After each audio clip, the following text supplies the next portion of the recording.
Watch out, Blue Bloods. Make way for the New Bloods. DeLuna Coffee adds to their Blue Angels collection with their Fat Albert blend, a classic combination of Guatemalan and Brazilian beans. It is truly their roaster's choice. And hey, check it out. K-Cups of it, along with Voodoo and Red, White, and Brew, are buy one, get one free. So go check it out over at DeLunaCoffee.com. From Tally to Cali, It's time to wake up. wake up, wake up. Warchant.com is your ultimate Seminole sports source. and this is Wake Up Warchant, fueled by DeLuna Coffee. Coffee's for closers only. Now here's Warchant.com's Aslan Hutchavandi. And Corey Clark. Wake up! What's up, everybody? Wake Up Warchant, fueled by DeLuna Coffee, starts now. I'm Aslan. He is Corey. Head over to DeLunaCoffee.com. Explore their world of coffee. Use that promo code Warchant15. If you're listening to us on YouTube, thank you. Hit that thumbs up button. If you're listening to us on an iOS Apple device, go to the podcast store. Leave a 5-star rating and a review. That would be cool. If you're listening to us on SoundCloud, stop. Stop and find somewhere else now. This is it. This is the last one that's going on SoundCloud. So you've been warned. I think I try to warn you every day, but I did a really poor job of it. But I'll try to do a better job of whatever we're doing today. Corey Clark's here, though, so we're off on the right foot. Corey, what's up, man? What's up, buddy? How you doing? You doing okay today, Aslan? You better now. Power Got has your power been restored. back? Yeah, Nice. good Lord. So I guess we got hit by a tropical storm in Tallahassee on Thursday? Yeah. No idea. No idea. Just, 12 hours of no power really kind of puts everything in perspective in life. Felt like that one kind of snuck up on us. It snuck Like up on everybody. Yeah, the one last week that hit, we were tracking that one for a week, it seemed like. And then that one is like 2 hours out. They're like, oh, by the way, it looks like a tropical storm is about to drill the panhandle. Yeah. So thanks, everybody. I guess maybe that's the whole boy cry wolf thing. You know, everyone keeps, I don't want to say panicking, but everyone's like, oh, no, keep an eye out for this thing. And then it goes 400 miles away from you. And then this little piddly thing is coming, and then no one says anything. And then sure enough, it causes some havoc. But yeah, we're all right. We're good. We've bounced back and we've responded. We've got plenty to get to. In terms of Renegade Express, we got some leftovers, but still they're top shelf. I don't know if there's any thoughts that you had in your mind from the week that was, Corey, that you want to share. Just want to put some people on notice that let's chill out over there on YouTube. Somebody doesn't want to is wondering what's up with all this Jordan Travis slander. Wonders aloud if it's a racial thing. So, no, it's not. By the way, it's not. I like my quarterbacks to maybe be like 65% completion percentage. But the man scores points, so it's okay. It's okay. Just, again, it's not racial, just so everybody knows. Just want to clear good. I'm glad you cleared. I was going to say, because I'm pro Jordan Travis. Yeah. So the comment was aimed towards you. I would assume so, yeah. Okay. All right. That's fine. And then I had to boot somebody. Oh, I didn't boot him. I think I just deleted the comment. Somebody was like, boy, there was a lot of I and me in the last podcast. Aslan's making this all about himself. So I don't know what to say to that. I guess maybe I'll stop. Maybe I'll talk in the third person. That's not a bad idea. Or I'll just say the whole show will just be Mike Norvell said, Kenny said, Player X said. Aslan liked what Mike Norvell said. There we go. Yeah, Nice. that still makes it about me. Nonetheless, Redemption is my name today, and we're going to start off with Old Dad's a Nole, Corey, because I somehow skipped over him when we did Renegade Express earlier in the week. He simply says, wake up, guys. Two things, if I may. Certainly, Old Dad, certainly. What unit, as a whole, do you feel performed the best? Old Dad says, running backs. There was many, many yards gained where there wasn't much help from the line, and those guys ran hard. Very hard. Hard to disagree with that, but I would not say running backs. I would say defensive line. Corey, your thoughts? Yeah, it's one of those two, right? I would say I would probably say the defensive line just because of the offensive attack they were going up against and the running back they were going up against. Yeah. But, yeah, man, the running backs are good. Like, not just pedestrian, not just average. That is a good group. Mm-hmm. When Toa Feely might be your third stringer, that's a good group, man. Yeah. In the run he had a run, I think, when they went up 14-7. He's not Peter Warrick. Let's not act like he is. But that run, it was like an 18-yard run down to the 5 or the 3. I mean, he put his foot in the ground and made that defender look silly. He's got that in him. Plus, I think he's going to be a weapon in the passing game as we move forward. Probably more so than the other two. I think Toa Feely will actually make plays downfield in the passing game. But yeah, man, those three are good. If they stay healthy, that's a pretty darn good trio, I think. I would say old dad's correct, but relative to expectations, that's why I would say defensive line. I think we all felt pretty good about the running backs. Don't know if we thought they'd be a good, to your point, there's different levels, but that's a good room. Yeah. But the defensive line, lots of concerns about the depth. That did not come. That was not a problem. Jermaine Johnson got a blow, and then Quayshawn Fuller came in there and started wreaking havoc, I think. I don't know if he swapped in for Kier there, but nonetheless, that was another guy that we really didn't have lots of high expectations for, and he came and impacted the game, although the 3rd down and 17 call happened when he was on the field. But nonetheless. That was not his fault. It wasn't his fault. It's not your fault, Quayshawn. It's not your fault, Quayshawn. It's not your fault. So relative to expectations, I would say defensive line. The fact that, again, I just feared that Notre Dame was going to be able to run the ball at will, much like they did in 2020, but that wasn't the case at all. And that Kyron Williams guy's a really talented running back. So is the Vereen. God, this guy's name escapes me right now, but the Tyree. Thank you. Yeah, I knew somebody used to play for the Giants, same last name. Right. So, I think that still might have been his only NFL catch. Could that be true? No, was it? Or at least his only catch that year? That I believe, yeah. I feel like it might have. Yeah, maybe it wasn't his only NFL catch, but it was his only catch the whole season. Imagine nobody's feeling bad for. Trust me more than anyone. I know that's more of an I and me talk, but nobody feels bad for New England Patriots or their fans. But imagine losing a Super Bowl in a perfect season to a guy that made one catch the whole season.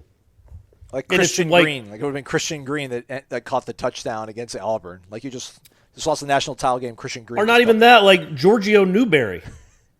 Like Newberry goes and mosses someone in the end zone for his only career catch, and then they move him back to D tackle the next year. Like that's just insanity. What a catch that was. Anyway, so those Notre Dame running backs are good. But that defense, I'll be interested to see what Notre Dame does from here on out. I can't imagine Kyron Williams is going to have another game where he averages less than 3 yards a carry. That just doesn't seem plausible. But I do foresee this running back trio for Florida State being a weapon. Like, again, we talked about Trayshawn Ward.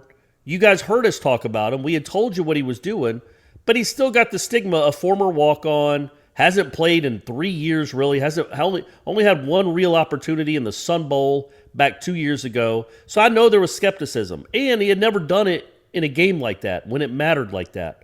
Well, now you've seen him against Notre Dame on primetime Sunday night national television. He scored a touchdown. Now you know he's the real deal too. And that run by Corbin, it wasn't just the speed he showed. He bounced off a couple guys. They might have, and Toafili, they might have, dare I say, one of the best running back combos, at least in the conference, which is, that's a nice step up. Yeah. David Tyree, by the way, made 2 key plays in Super Bowl 42, I think it is. He caught a 5-yard touchdown from Eli, his first touchdown of the season that gave them a 10-7 lead. Then later on 3rd and 5 with a minute 15, he caught that 32-yard pass downfield. So he had no touchdowns. He only had 4 catches for 35 yards, no scores the entire regular season. Then in the Super Bowl, he catches a touchdown, and then the most crucial... then was that his last catch of his career?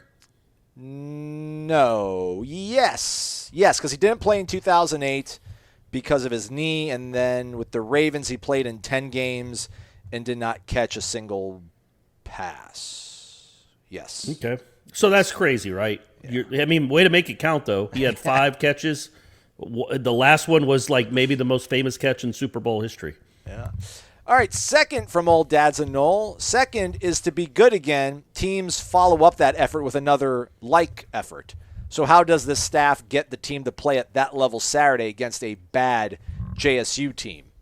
Stop moving your microphone around, Corey. Tighten up. If you want to be good again, you don't want a 17-13 lead late in the third quarter like we've seen too many times lately. Maybe ask the coach even. I could have asked them that, but I didn't see this question until I saw, but I didn't read the whole thing. I'm sorry, old dads. Cheer, old dad.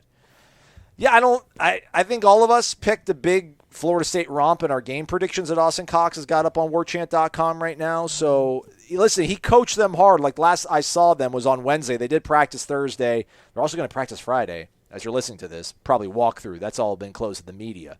But I know it was Jermaine that said it. Just literally I heard Saban have an interview yesterday. His whole rat poison mindset is back, where he talks about the team didn't. By the way, I mean that gets so old, dude. Like, he does it every year. He does it 2 or 3 times every year. It's like performance art at this point. Well, you know it's coming. Who's even talking about Alabama being incredible? And you know what, Nick? If you want people to quit talking about you being awesome, quit being awesome. Quit beating the dog crap out of everybody you play, and then the media will stop hyping up your team so much. Go 8-4 one year. I saw that yesterday. I'm like, man, it's a time warp. It's just we're on a loop. We're in a simulation. We see the same with his stupid Coke bottle on that podium. Nick Saban lamenting, rat trapping, and everybody thinking his team's so awesome when they hadn't accomplished anything. It's like, good, lose then. Go 6-6, and I promise you it'll stop. But you keep going 12-0 and beating the bejesus out of everyone. So it's going to keep happening. The media's going to keep talking you up. Anyway, sorry. Go ahead, Aslan. Well, to that point, he talks about they let off, they relented. Like, they really only played one half of football, because the second half they only outscored, I think, Miami 17-13 or whatever. Yeah, that's an embarrassment. He talks about, so they're making external things become a factor. They're making the scoreboard become a factor. They're looking at it. They're reading the headlines. So, like, part of me starts thinking about, like, he really truly believes this stuff, that you have to be one play at a time, control what you can control, do your job, all this cliche stuff that we laugh at because it sounds ridiculous. But literally, these guys believe and buy into that stuff, and that's why and it's incredible that he's able to do this year after year after year after year. And you hear a little bit of that kind of stuff when you talk to these players about the 1% stuff, which I laugh at, because it's, again, how do you measure 1%? But it's a credo that you can live by, and it's just about getting incrementally better every single day. But Norvell's pushing these guys in practice so hard. I mean, incredibly hard, getting on guys on the most subtle of details, telling them to knock it off, focus on this, you're doing this wrong, but also picking up guys and enforcing and reinforcing that they are doing things the right way. So I would assume if they're going to have a letdown Saturday, it would have been a very just everybody getting their shoulder slapped and told how awesome they are in practice on Tuesday and Wednesday. That was not the case. I think that's how you defend against it. You really do focus on next play, next game, and I think they do that. And last thing, Corey, when they scored that touchdown on 4th down, the first one, Notre Dame, and it was just like, what in the world? Like the angle they had, you could see Jermaine Johnson in the foreground, and then the background was Notre Dame celebrating in the end zone. And Jermaine Johnson turns around, like looks at the team, and just starts patting his hands on, like, hey, everybody, calm down, it's all good, like just relax. And he mentioned something about, it's one play, it's one day, and it's on to the next one. So they're embodying that sort of spirit of not worrying about the past. So I think they'll be fine Saturday. I do. But I do think, to his point, look, they could play a C game and win this game comfortably. And we all picked them to win big, but I don't think many of us expect them to play like an A-plus type game.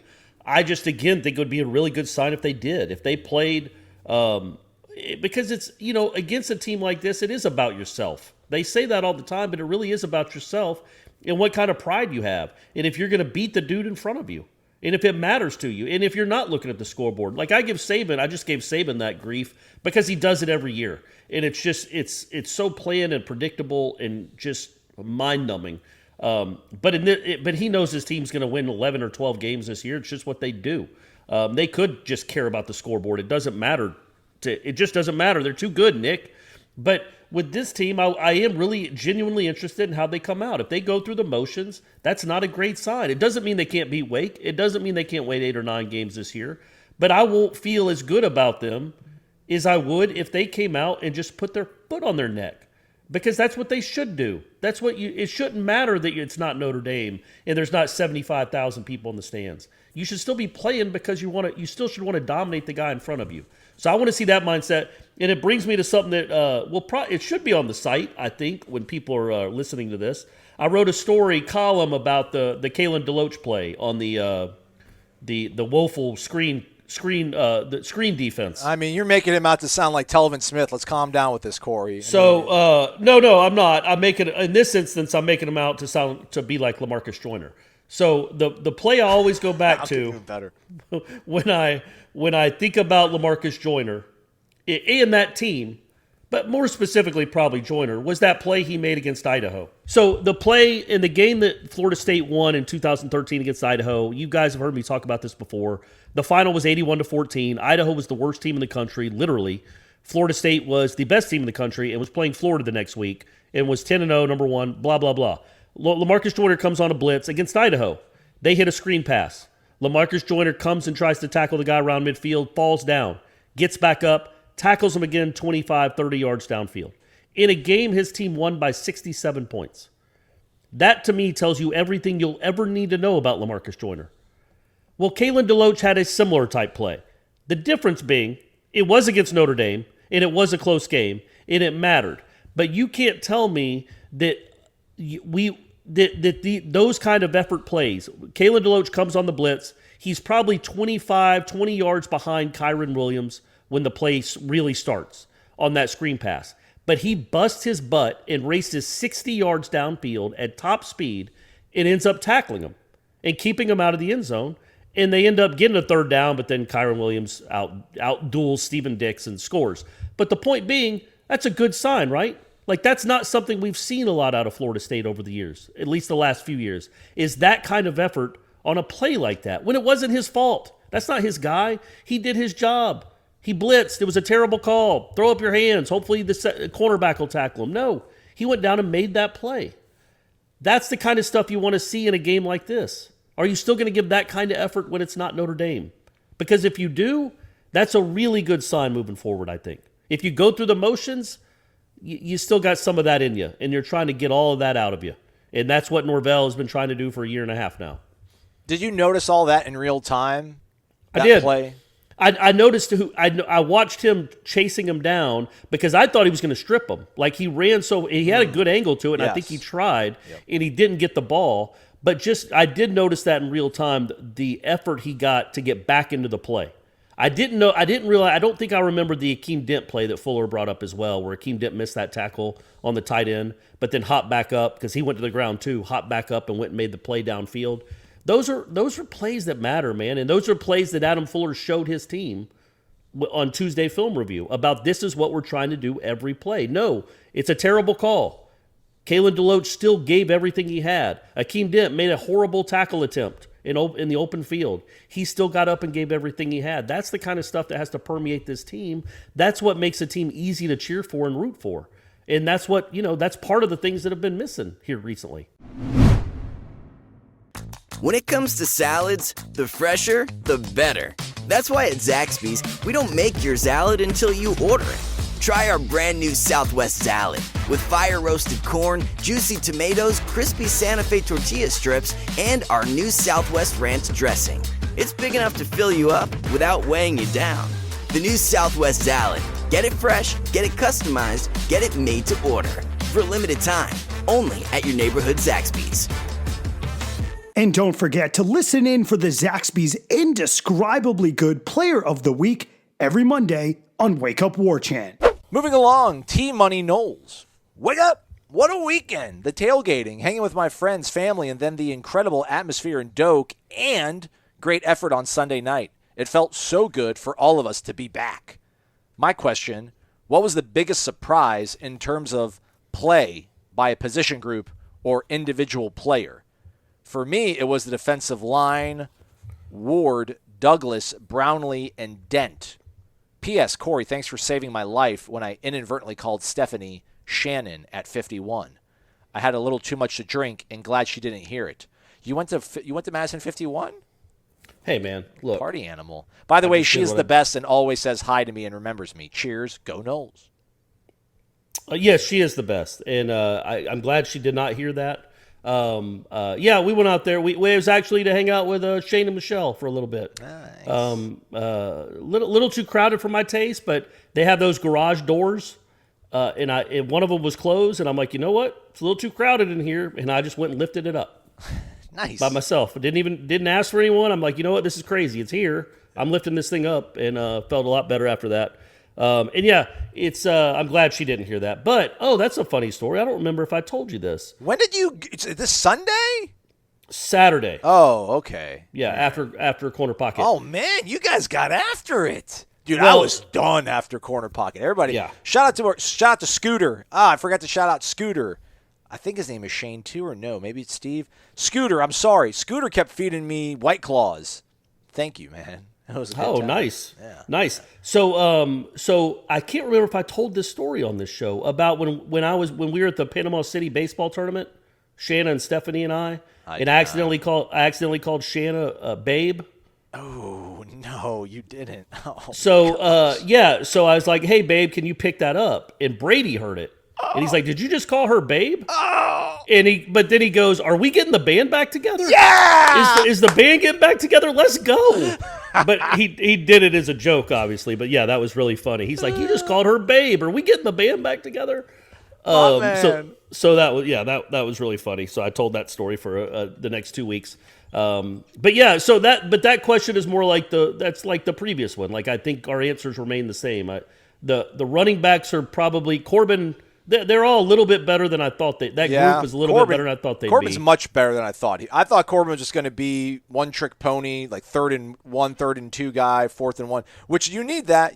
I didn't think he'd be But he 89 showed that a little bit. streaming. Remember, he showed that a little bit at the end of last season, like starting maybe in the NC State game.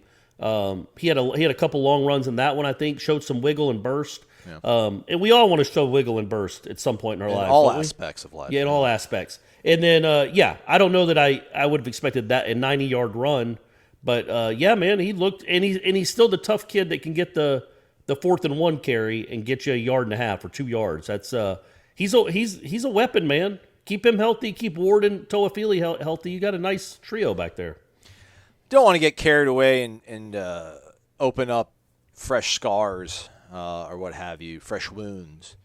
But like watching the Notre Dame game, thinking back to some of 2020 just so hard to digest and process and know what was real, what wasn't. It's not an excuse. That stuff counts. Those were real games. They were real games. They mattered. Oh, I remember them. But watching the way they scored against Notre Dame, maybe not the offense overall, but you're not going to score every possession. I get it. But watching it, when Jimbo left and there was all that excitement for what was to come with a fast attacking offense that was going to keep defenses on their heels, we're seeing that, right? Like we're seeing a scheme that is really effective in generating big plays for guys, like consistently. Like Notre Dame, to me, never early on, I guess, they had control. That's safe to say defensively. But especially that second half, like Notre Dame wanted no more part of Florida State. Like they wanted that game to end as quickly as it possibly could, because this offense really is explosive. And the guys that they're recruiting now that they possibly could get, with no offense to how good these guys played against Notre Dame, I think Travis Hunter probably has a higher ceiling. Yes. So it's kind of fun to think about. And listen, I like the way Jimbo called plays. I was fine with the Jimbo Fisher offense. I had no problem with being slow and plodding. I didn't find it boring. That's just, to me, that's what football was. Like you huddle, you break the huddle with 15 seconds. Maybe you make one check and then you snap the ball. But this offense is pretty explosive. It's kind of cool, I guess. I can get behind that, Corey. I can get behind a fast tempo offense. Yeah, but it's not crazy fast. It's not like we can't show replay between plays fast. Yeah, or like it's not. I can't think of the word right now. Not fluky, frenetic. But it's one of these. It's almost like it's more flash than substance. It's like they're going to make plays because you're just not set, not because they're good play calls, or not because they're wearing you down. It's not Washington State that's throwing it 70 times. Or somebody else that snaps it every 8 seconds. It's it's an offense that's grounded in just that kind of football you're talking about. They do it a little quicker, but they're not that far away from what the 90s and 2000s were. They're not. He's not out to run 110 plays, and he's not going to throw it 55 times. It is a ground attack. And yeah, man, that was cool to see that they did wear Notre Dame down. Notre Dame was worn down at the end of that game and got really lucky that a bad snap might have, kept them in the game. But that's what you'd like to see that you didn't see at all last year. They were worse in the second half last year. This year, you want to see this be a part of the makeup of the team, right? Like this is one of the calling cards. Is okay, they're going to dominate the second half as opposed to getting dominated, which is what they did a majority of last season. Yeah, but I think Florida State ran 70 plays though, including overtime. I don't think they really wore I don't think Notre Dame was fatigued. Florida State figured them out and was able to exploit them like over and over and over. I think Notre Dame's defense was exhausted at the end. When Milton was in the game, I mean, every play they ran was 7 yards. Even Milton was scrambling for 4 or 5 before somebody got to him. I don't know what Notre Dame's depth is on the defensive line, but to me, those guys look really gassed. Not because they were running a ton of plays. It's just they were getting leaned on a lot. That's a good sign, right? Like no matter what happens, whether they're worn out or you figured them out, if you could dominate fourth quarters like that moving forward, you're going to win a bunch of games. On the flip side, I would say biggest surprise, I thought the offensive line was going to be a little more stout. But I would say on the positive side, probably like Jay Sean Corbin, that was the biggest surprise to me. I worry about, not worry, but I wonder about the weight game. Like, what's the offensive line going to look like that pass pro wise? That's what I worry about with the offensive line. They're going to be able to run the ball. The scheme, the weight, those guys are pretty good run blockers, and you have good running backs. You're going to run the ball against most teams. Can you pass protect when it's a passing down? That's what I want to see, because they struggled with that, but how much of that is because they were playing a really good defense and really good players?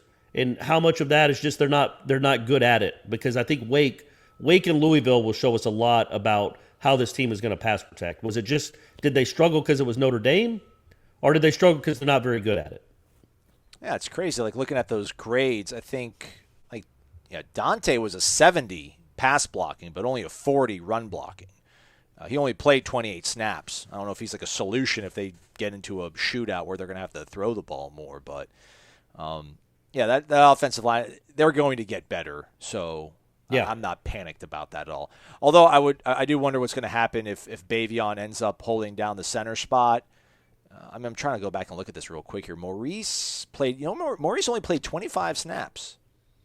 Yeah, I think that last snap might have been his last series, the bad snap, the slider that he threw. Yeah. And then, Bavion played the whole second half. 53 plays. That moving forward now, Maurice Smith's a real good player. They love him. They think he's great. You got to get it. You hopefully you can get him healthy. But if it's a back issue, like they said on TV, if it's something that's lingering, especially in the back, especially at that position, that seems like it could be a worry all year long, and that's a bummer. You want him back healthy. Bavion's serviceable. It's nice to have a guy like that that's played a lot of football that can back up at multiple positions. But you went into the season expecting Maurice Smith to be your starting center, and your offensive line is better, I think, when he is your starting center and Bavion can move around to different spots. Big Steve-O 22, wake up, gentlemen. First, I want to thank you guys for all the content this past weekend and the dedication on putting out so much stuff in the early hours of Labor Day. This is why the Warchant crew is the best in the business. 3 Amen, brother. Marks.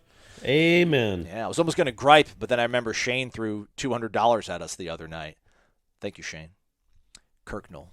What a great game this weekend. It does suck, though, we could not pull out the win. But given how many self-inflicted mistakes we made, to take Notre Dame to overtime is simply amazing, given what we have done in the past. As Corey said on Monday, I want to see them carry that grit and physicality into the next couple of games. I also think we will get a good glimpse of this team's mental makeup as well. I believe we are on the right track finally. Not back yet, but going in the right direction. If you look at Twitter and all the top dogs of college football accounts, they all believe it too. He's right, yeah. Like Herb Street, Luganbill. I think you retweeted Luganbill. Yeah. I think Herbie was on SVP Saturday night after the Louisville Ole Miss game, and SVP asked him, like, in terms of like what one performance changed your mind for good or worse when it came to this past weekend, and Florida State was the one that he picked in terms of changing his mind for the better. Just he had actually said it during the game too, because that game was a blowout, and I happened to be watching at the time, and he talked about how Florida State looked, and that there's something, basically there's something brewing in Tallahassee, and they have a reason to be excited again. Yeah, that's right. Yeah. Well, I'm not sure if he'll be on game this week. He might be suspended for talking good about Florida State because ESPN doesn't allow that stuff. Right. I was most surprised by the defense overall. Yeah, 41's a lot, but they look different as a unit. I'm glad everybody's so nuanced. Even people on YouTube, which are a little bit more temperamental, everyone's pretty nuanced. Like, we realize, like, 41, but that was a different 41. I was not surprised by the running backs at all. You guys have always said how good they looked in practice, and that was definitely on display. No questions. Just wanted to give you guys my thoughts and thank you all once again for providing such superb coverage. As always, go Noles. Thank you, Steve-O. Hope your little kid's doing good too, man. Hope he's all those surgeries are in the past and he's living life. And he's here for the climb. He's ready for the climb. He's going to be spinning like a top. He's on board. He's on board with the rest of us to the moon. R. Walling, question on rules procedures for you or Norvell. I should probably read these instead of just going in chronological order so they could actually, ask Norvell when they want me to ask him these things. This relates to your back and forth comment on official reviews on Wake Up last Monday. I have to lay out the scenario. When we are on defense and there is a play that can be potentially reviewed, let's say a questionable catch or a fumble, the other team on offense typically rushes to snap the ball quickly to give less time for the buzz down. Would it not be smart to have someone cramp up right at that moment? Then, as the trainers come to administer aid, the officials have more time to look at replay? Taking advantage of the situation, since college football officiating is stupid, as Corey so eloquently and scrupulously put it. Am I the only one who thinks of these kind of things? No, I'm more of like, hurry up, go, go, go, go. Like, I don't think about it I think about being on offense and you got a questionable call go your way. I'm like, just have a fire call. Just literally, like, if we know we have a close call, just do something. I don't know, just yell out, I don't know, like, blade of grass, just something, and then just get under center and do a quarterback sneak. Just something to not make that play get scrubbed off. It could work on offense, too, when the officials won't buzz down. 2018 illegal forward pass against Miami comes to mind. Love the show, men. Go Noles. Yeah, I'm all about that. It's a good idea. He's talking more about, like, the offense you want to get. If you have a 30-yard catch that looks like you might have stepped out of bounds, you better bust your butt to the line and snap it. But if you're a defensive player that go down, doesn't think he caught it, just go act like you've been shot. Just, hold your heart like Fred Sanford and just fall backwards. They'll stop the game, and while they're tending to you, you could even have a designated player for that. Like, you don't, like Notre Dame wouldn't want, Kyle Hamilton to do it. Right. Because if the trainers come out to look at you, you have to leave the field for at least a play. And they don't ever want that guy off the field. But if you have a couple of guys, maybe linebackers you rotate. Look, Joey and Billy, if you're on the field and we think it's a bad call and they're rushing to the line of scrimmage to snap it quick, you better go down and do whatever you got to do. Bark like a dog, do snow angels. You're on the ground in the officials' call time. That's not a bad idea, especially because what do you have to lose? They're going to look at it and whether either he caught it or he didn't. But even if he did catch it, well, they've already ruled it a catch anyway, so you're not losing anything, and you're not losing a timeout. And you're just losing Billy for one play. So that's not a bad idea. That's not a bad idea. I'm telling you, with my clock management, and who is this? Who wrote this question? R. Walling.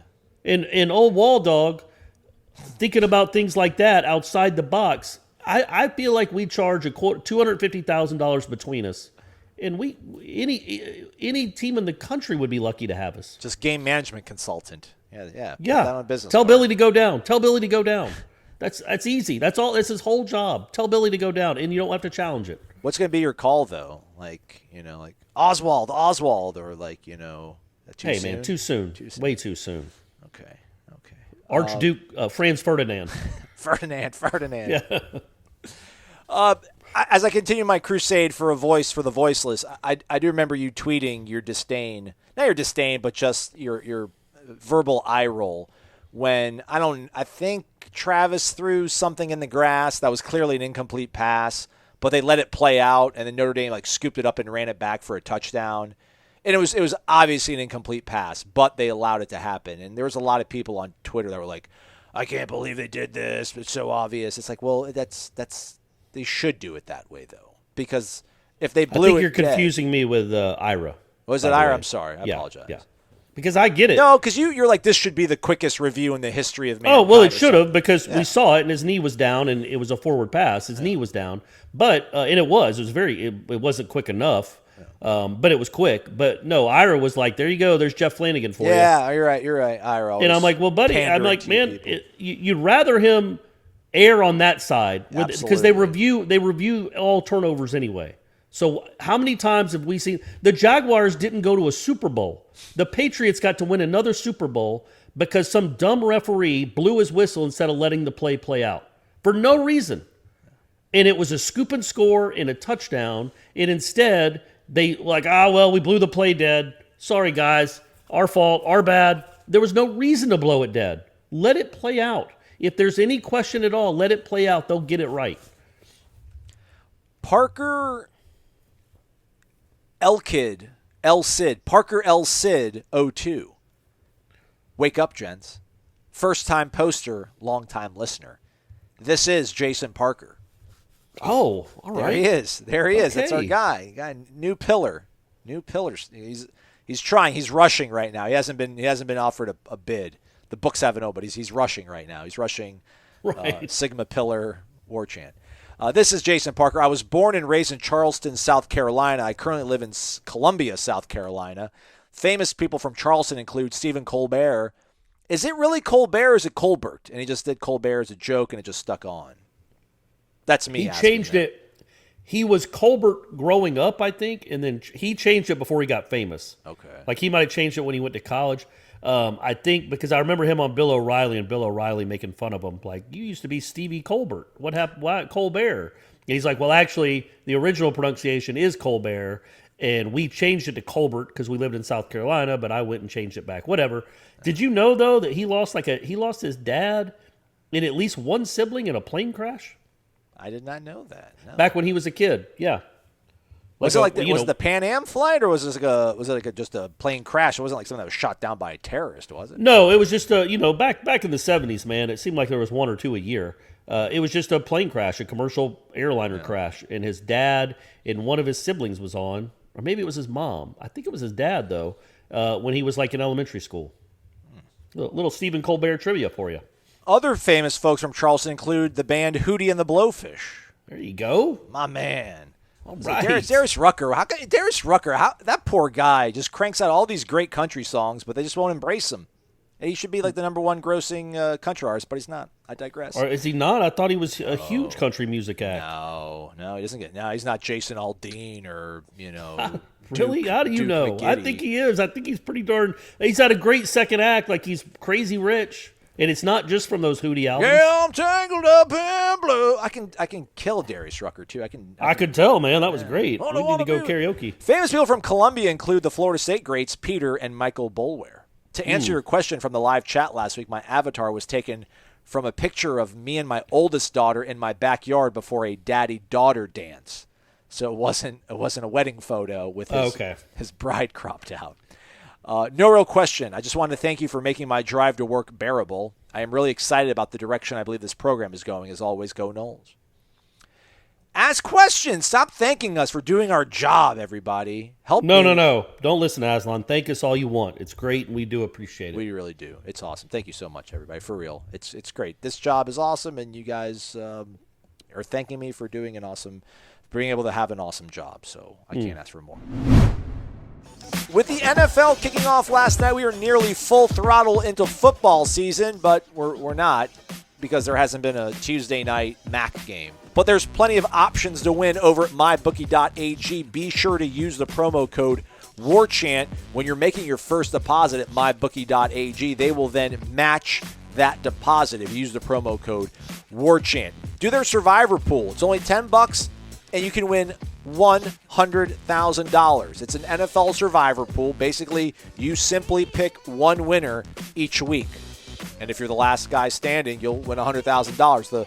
The little caveat, the wrinkle is you can't pick the same team twice. How about some winners, everybody? I'm going to try. We're going to go with a lot of overs here. Tulsa, Oklahoma State. It's a noon game, so I do feel a little uneasy about this one, but 50.5. Let's go ahead and take the over on that. NC State taking on Mississippi State, 55.5. Over, please. And then how about Liberty taking on Troy? 61. Big number, big offenses though. I'll take the over on that. So combine those, parlay them, put a little bit of the sauce that you want on the lock of the season to enjoy your Saturday and your weekend of football. Go to mybookie.ag, use that promo code WARCHANT.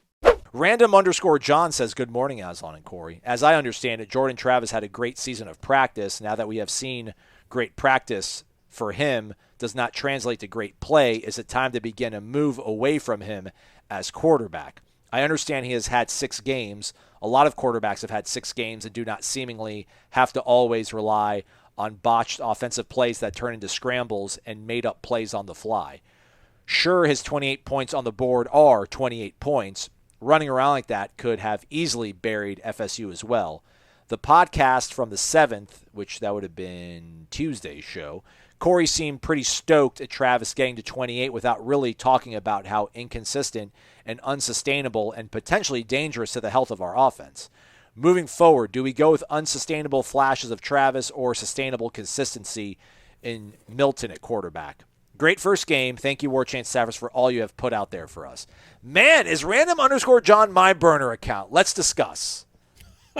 Golly, thanks. Random_John's eloquently trying to... No, he was way too polite to be your random burner account. Yeah, all right. He politely disagreed, it seemed like, there. So it is 6 games. It's 6 real games. It's a body of work. What I will say in his defense... And I asked Kenny the other day, was like, how do you grade a guy when, again, I'm pointing out on the show the other day, how do you grade a guy when you, as a coach, didn't do your best? Because whatever they prepared for and game plan for Notre Dame did not run schematically on defense, and that's why Jordan did look so bad early on. So I kind of get that. I think Milton would have probably been able to get acclimated and, adapt quicker, but that's just a theory. So I will say that. But, yeah, man, he threw 3 picks. He threw 3 picks, and they scored 21 points off the 3 picks. That's not great. No, at all, not at all. I hope, again, I hope I'm not given the impression that I thought Jordan Travis was great or that I think he's the answer. I just was bemused a little at the hand-wringing over a quarterback that put up the points he put up. Like, again, we could keep saying, well, the points are the points. Well, yeah, they're there. He's put up 54 points against Notre Dame in 2 games. That's not terrible. He's not a terrible quarterback, but yes, there is an inconsistency, especially in his game. And this was something I think we talked about in August. Like, again, I really do hope I didn't give the impression he had a great camp. I don't think either one of us, Aslan specifically, kept saying, look, he's not having a great camp. He's had an okay camp. But Aslan was doing a little more hand-wringing in August than maybe I was, but you also saw more practices.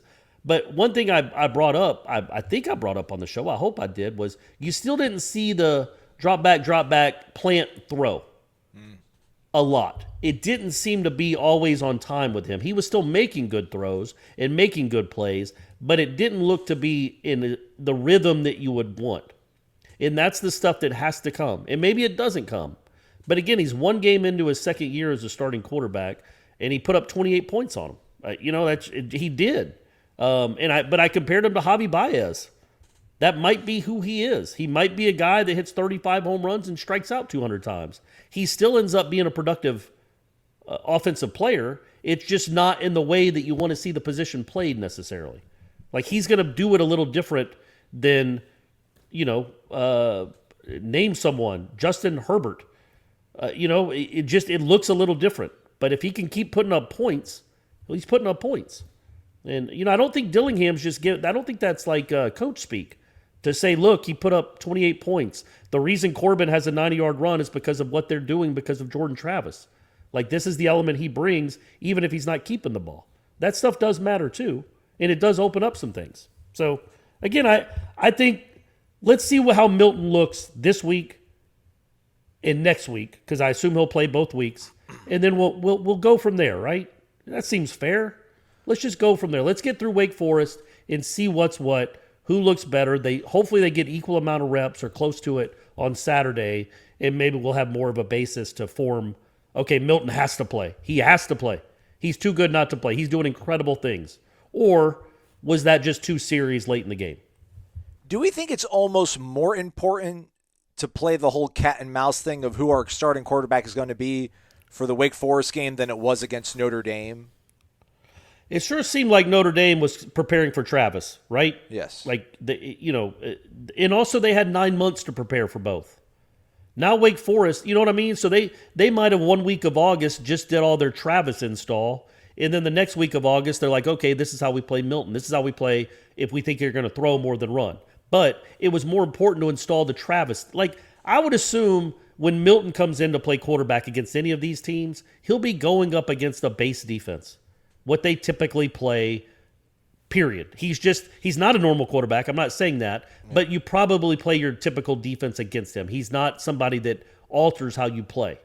Travis is.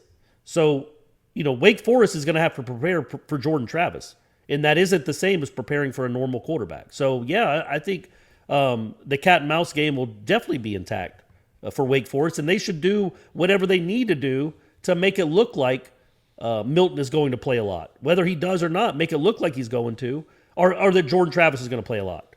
Make it look like he's going to play a lot, so they have to devote a lot of time to trying to stop Jordan Travis. See, I could be totally wrong here, but I think, I don't know if I'm allowed to say what I think on this podcast. It's making it about me. I just think that if a defense is preparing for Jordan Travis, then Mackenzie Milton comes in, and they adapt to what McKenzie's going to be. Like, I feel like McKenzie can hit on more stuff than Jordan can. If a defense is prepared for Jordan, Jordan's going to have a difficult time, I think, making things happen. Although, to his credit, man, he did figure things out. This staff figured things out and was able to create some big plays for him. But I just think Milton can do both, man. Like, all right, listen, you want to eliminate you want to dare Mackenzie Milton to throw the ball against you, man. I think he'll be able to get the ball out quickly. I think they'll be able to do quick passes to keep him on his feet and upright if the offensive line can't hold up. All right, you want to take away the pass from Milton, and you're not going to trust or fear him with his legs, and he's just going to hand the ball off every time. They'll still probably run quite well, and I think he's probably more likely to run the ball than Blackman or Francois ever was. And he'll protect himself. I mean, he did a pretty good job of it in a small sample size, I understand. But on a read option, when he knows that they're crashing on the running back, I think he has enough confidence in his body and his physical skills that, like, all right, the whole left end is open. I can run for 8 yards easily and get down and be fine. I just think he gives you more versatility in terms of what a defense is going to throw at you. I just think he can adapt to it quicker and probably better than Jordan can at this point in Jordan's career. Again, I just think, man, if this can work out with Milton and Jordan Travis can stay happy and content with maybe a limited role, sky's the limit for him probably in 2022, but I'm just kind of worried more about right now. Yeah, or he might not be the guy. There is a chance that Jordan Travis just isn't the guy. Again, I think he's got something to him. He does put up points, but maybe this time next year it's Chubba versus Jordan Travis, or it's, what's his name, Duffy. Like, this might always be a part of Jordan Travis's legacy at Florida State is people not liking the way he plays the position. But again, I want more of a sample size from the improved Jordan Travis than one game against Notre Dame. That's all. I just let's not throw all our eggs into the Notre Dame basket. If he plays against Wake Forest and goes 8 out of 20 again, or 9 out of 19 with a couple of picks and a couple of horrible overthrows, then I'm all for making a judgment. But right now it just seems, it's a little too early. That's all. For me personally, it's a little too early. And it's also a little too early to say that Milton's the answer. It was 2 drives. If he has 5 drives against Wake and scores on 4 of them and looks great doing it, it's not too early anymore. I just want to see a little more. That's all. Out of both. Real quick on this before we go to our last 2. The thing, though, is like Milton's not a true freshman. It'd be one thing if he was some sort of hot shot, 5-star freshman quarterback, and we only saw 10 plays and we're like, well, dang, look at that. But, I mean, we have to factor in what he was before the injury as part of why we feel he's a solution, right? I mean, is that fair or is that not fair because of that injury in between these 2 eras of who Mackenzie Milton is? Yeah, I think both, honestly, to couch it. I think, yes, you factor in who he was, but he isn't 2018 Milton anymore. So you have to factor that in as well, right? Like, if he was 2018 Milton, what are we even doing? Jordan Travis might not even be at Florida State because Milton would have won the job back in April, and it would be he would have looked great in August. He'd have been practicing the whole time, and it might be Chuba Purdy might be the second string quarterback. I don't know, but we don't think it's ever been a physical thing though. Or maybe his availability was a physical thing, but like when he wasn't throwing the ball well, it wasn't like he's not able to get the velocity because of his lower body's failing him. You know, like we don't see that. But again, he also wasn't at practice all the time. So what was that about? Yeah. And can he hold up? That's your biggest concern, right? Like in 2017, Scott Frost wasn't like, man, I hope McKenzie Milton can hold up and get us through a whole season. He's like, no, Scott Frost was like, oh my God, this kid's incredible. We're going to win every game. And I'm going to be at Nebraska in 2 years. I'm coming home. I can't wait I'm going to turn it around up in Cornland. Like that's what was happening with that McKenzie Milton. But Norvell can't be like that. He can't be like, oh my God, this kid's incredible.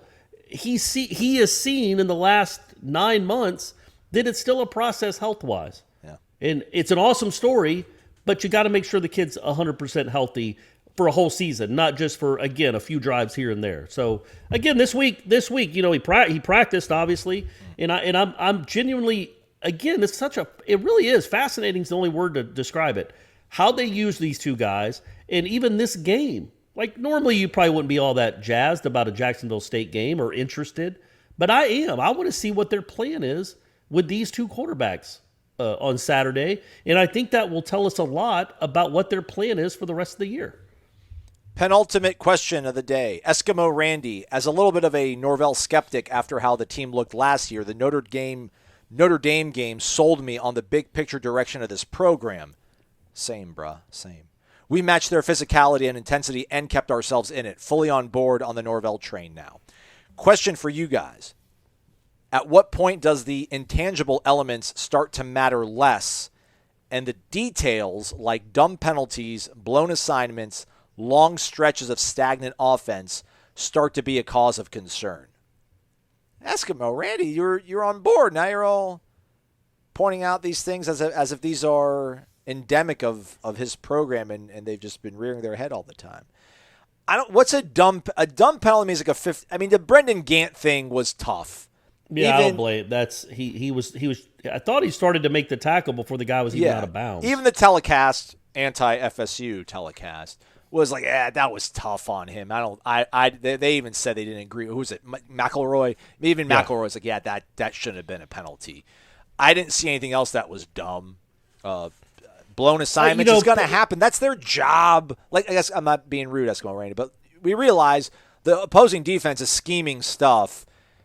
Opposing offense is scheming stuff to go wide open, and sometimes they're going to hit on it. And the opposing defenses are scheming things to confuse our offensive line, and sometimes we're going to get confused. They never felt hopeless to me. There was times where they felt hopeless last year. I didn't, maybe early on, but I'm not going to couch an entire season. I'm not going to throw it all away over the first quarter of your opener. But, yeah, I didn't see a lot of dumb penalties or blown assignments, and long stretches of stagnant offense was them not knowing. They didn't prepare right. They didn't. They've admitted it, but they were able to put 20 – how many points they scored in the second half? They scored 18 alone in the fourth quarter.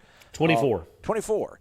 So I understand what you're saying. If these things rear their head – it becomes a little bit of a concern, but I haven't seen them rear their head yet. Again, it's only one game this season. I think, man, the false starts, I don't know what to do. Like, Pokey had a false start on just going in motion. Like, that's the kind of stuff that needs to be cleaned up. They're certainly not teaching it that way. But look, if we're gonna gripe about Willie Taggart's team doing stuff like that, we can gripe about Mike Norvell's team doing that. I know it's the opener, but you had 2 false starts and a snap infraction. And other terrible snaps. So that's a little detailed stuff that I would like to see out of it. Like, as Dillingham said, everybody false starts. Notre Dame had a false start. You're going to have 1 or 2 a game. You don't have to get them right in a row. And when Florida State, they're still in a position right now where when Florida State gets a false start on first down, I bet the chances of getting another first down and sustaining the drive drop by 50 or 60%.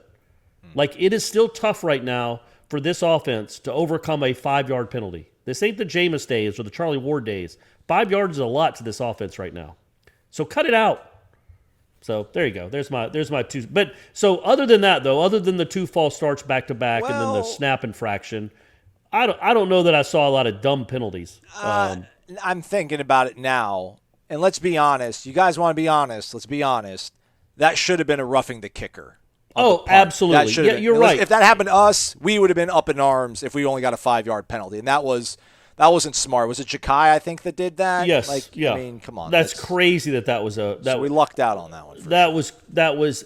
I don't mind going after the punt right there, but you can't hit them like that. You helicoptered them. It's crazy they didn't call that. But that could have changed the game. They get a first down there. Oh, that's it, because it's 38-28. Yeah.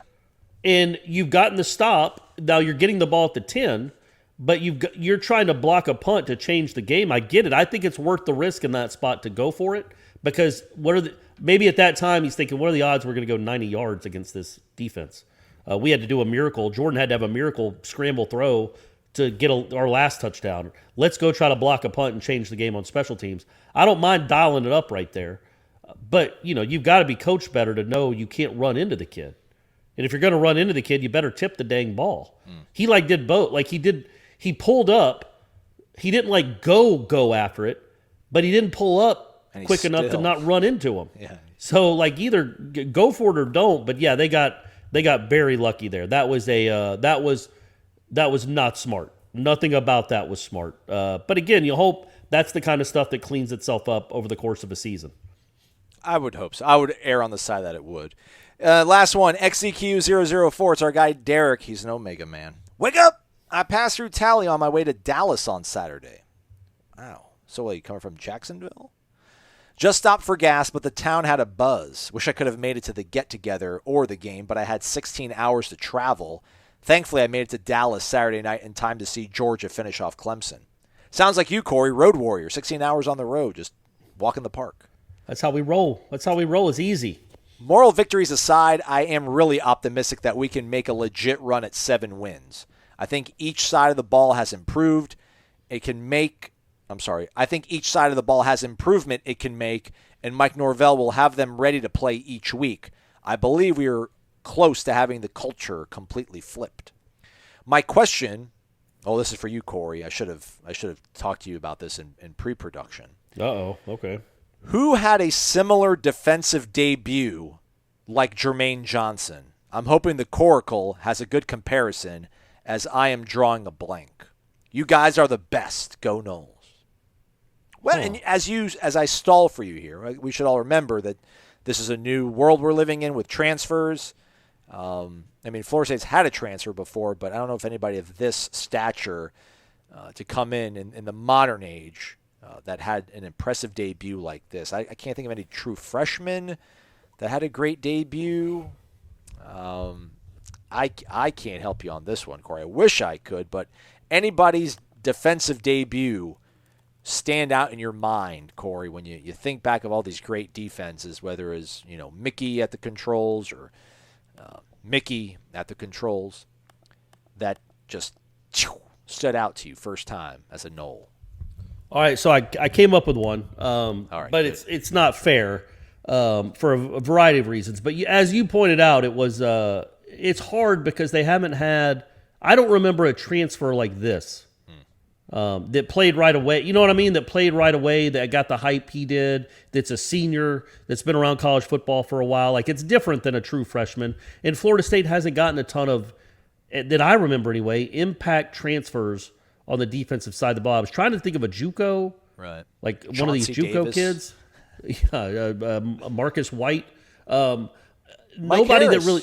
Well, Mike Harris. Mike No, Harris. No, but so no, I couldn't think of anything anybody off the top of my head from a transfer portal situation, or before the portal, just a transfer. But Marvin Jones's first game as a freshman in 1990. He had 10 tackles, led the team in tackles as a true freshman, first game of his career, with a tackle for loss. Who'd they play? Duke. Okay. Oh, no, they didn't. They played East Carolina. I'm sorry. They played East Carolina. Brad Johnson was the starting quarterback. My man Brad, so that he won the job over Casey Weldon. Everybody thought Casey Weldon would be the starter. Brad Johnson won it. And Brad Johnson was just he was Alex Smith before Alex Smith. My man was 20 out of 28 for 187 yards. Ew. Yeah. Lawrence Dawsey had 5 catches for 59 yards. Edgar Bennett had 5 catches. Amp Lee had What an underappreciated guy. So he just, he threw a bunch of screen passes to the point where finally they're like, look, Casey will at least throw it to the wide receivers. But yeah, so that was Marvin Jones's first game. Was 10 tackle, led the team in tackles as a true freshman, which I have to imagine has never been done since. I mean, who comes in as a true freshman and leads their team in tackles? That doesn't happen. So yeah, basically what I'm trying to tell you is Jermaine Johnson is probably the next Marvin Jones. So enjoy it. By the way, what about the real next Marvin Jones? Is he ever going to commit? What's going on, Junior? Yeah, I don't know. I would say tune into our live chat, but it's going to be over by the time you all hear this. But there'll be a replay of the recruiting chat with Michael Langston and myself available. Maybe there'll be an answer in there. So sift through it. It'll only be like 45 minutes. Yeah, hopefully he commits soon. Hopefully he commits to us as well. Does Jermaine Johnson exceed Janoris Robinson's 3 sacks from 2020 next time we reconvene, Corey? Oh, no. But I think by the end of the month he'll. Well, he's only got one more, right, to tie it. Yeah. Well, because we're giving him 2. He's got 2 for us. Yeah. Okay, I'll give it to him. Yeah, sure. He'll be at 3. I think he'll get a 1.5 this weekend, so he'll overtake Janoris. How about that, man? Can you imagine, like, if we're 2 games into the season and the transfer has more sacks already than the 2 starters combined did the whole of last season? The 2 guys that went 4th round in the NFL draft.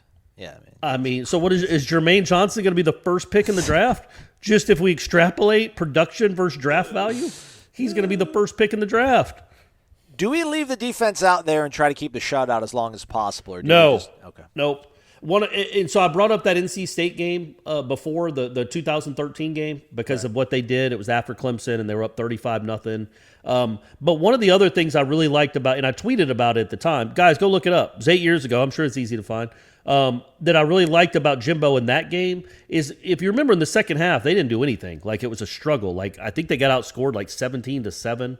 Maybe Kermit had a touchdown with Coker at quarterback, but like the offense didn't do very well at all. But after a while, like, I think Jameis got 2 series in the second half. One ended with like an interception in the end zone that Kelvin dropped and batted it up for a linebacker. But old Jimbo would have been like, you know what? I can't have them leave with a negative taste in their mouths. I want that starting offense to get out there and play until they score a touchdown, just to feel good about themselves. But that Jimbo was like, no, they're done. We're up by 30 points. It doesn't matter. Go play hangman on the bench. I'm not going to risk anything.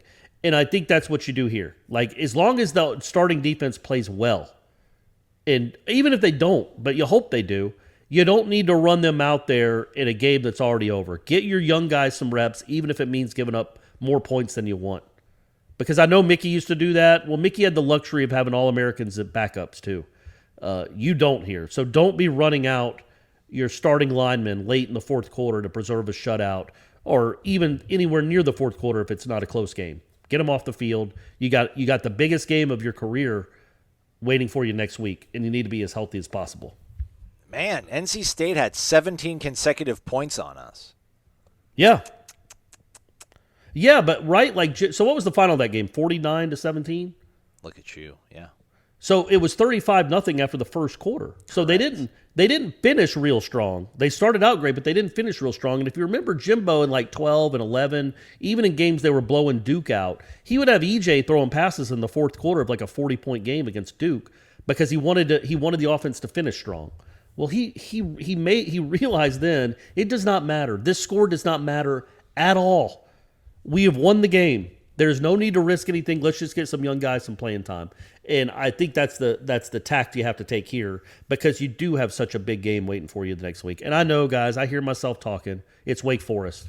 That's where we are right now. Hopefully this time next year, we won't be talking about Wake Forest. We'll be talking about Wake Forest as if they're Jacksonville State.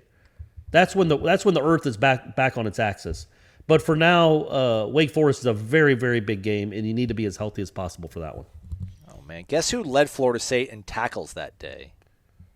Was it Northrop? Close. He was second. E.J. Levenberry. Old Lev Dog. Yeah. Some of the names on this. Yeah. The Lev and the berry, the sweeter the juice. We're going out on that. We're done. Stay connected to warchant.com. Jeff Cameron show coming up 1 to 3 p.m. Pregame show with he and Tom Lang Saturday, I think noon. I should know this. But just check out Warchant TV. That's our YouTube channel. You'll see what time it's starting at. Post-game show with Tom and Gene 10 minutes after the game concludes. Post-game interviews. Post-game column from Corey will be up on warchant.com. Sure. Ira and Corey doing the Warchant wrap, their thoughts. Don't forget Jeff and I at Corner Pocket later today, yeah. Friday at 5, the debut of, I can't remember what that thing is called, but the happy hour. It's called the happy hour. Makes sense. It'll be at a literal happy hour. Yeah. At Corner Pocket for an hour, just sitting there shooting the breeze, talking some FSU football. So come on up and say hello, or watch us on YouTube, or however you get your Warchant media. And then the Sunday Smash with Jeff and Ira. It debuted on Monday this past week, but it'll be Sunday because it's called the Sunday Smash. Right. So check that out. And then Trench Talk should be going down with Devontae on Monday. Shoot the breeze, shoot the bull. You're a shoot the breeze guy. I'm a shoot the breeze guy too, but I thought you were going to go. Well, I was going to say the bad word, but I didn't. I'm that actually. I say shoot the blank. Oh, come on, tighten up. Yeah, that's what I do. That's what I do. Hey, thanks so much for listening, everybody. We really do appreciate it. Thanks for all the questions. We'll do another Renegade Express next week. But in the meantime, go Noles. Thanks for listening to Wake Up Warchant, fueled by DeLuna Coffee. Come explore our world of coffee. DeLuna Coffee features over 24 different blends. DeLuna's unique roasts can be delivered ground finely for drip coffee makers, coarse for the craft crowd, untouched as a whole bean, or even in convenient K-Cups. Founded in 2014 by the Lemmix family, Ed and Brett are FSU alums and boosters who are extending a special offer to all listeners. Use the promo code WARCHANT15 for a 15% discount. Visit DeLunaCoffee.com and check out their Facebook and Instagram.